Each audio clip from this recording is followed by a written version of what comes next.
लोकसभा चुनाव में जीतने वाले 5 विधायकों के क्षेत्रों में फिर से उपचुनाव होने वाले हैं। इन उपचुनावों को लेकर कांग्रेस और बीजेपी दोनों ही दलों ने कमर कस ली है। मुख्यमंत्री भजनलाल शर्मा के लिए ये उपचुनाव किसी चुनौती से कम नहीं है, क्योंकि हाल ही में लोकसभा चुनाव में बीजेपी को 11 सीटों का नुकसान हुआ था। दूसरा, पूर्ववर्ती कांग्रेस सरकार के कार्यकाल में हुए उपचुनाव में गहलोत ने 75% सीटों पर जीत हासिल की थी। सीएम भजनलाल शर्मा पर जीत का काफी दबाव है।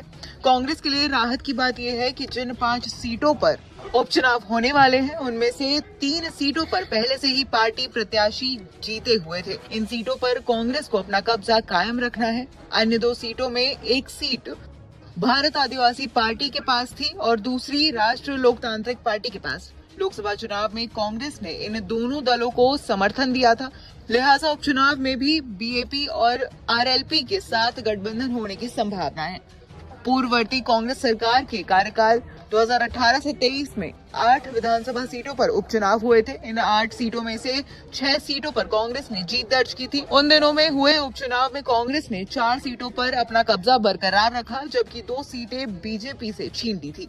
2 अन्य सीटों में से एक बीजेपी ने और दूसरी आरएलपी ने जीत हासिल की थी। इस ट्रैक रिकॉर्ड और निवर्तमान विधायकों को देखें तो इस बार के उपचुनाव में भी कांग्रेस मजबूत स्थिति में नजर आ रही है। आगामी दिनों में झुंझुनू, दौसा, देवली, उनियार, खिवसर और 84 विधानसभा सीटों पर उपचुनाव होने हैं। इन 5 विधानसभा सीटों में से एक भी सीट बीजेपी के पास नहीं थी। ऐसे में बीजेपी को सीट खोने का डर तो नहीं है, लेकिन सत्ताधारी पार्टी होने के नाते सेंध लगाने की कोशिश की जा रही है।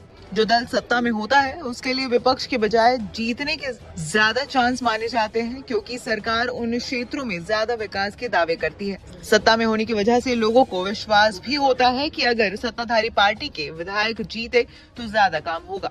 और इसी उम्मीद के साथ बीजेपी चुनावी मैदान में उतरेगी और सेंधमारी की कोशिश करेगी।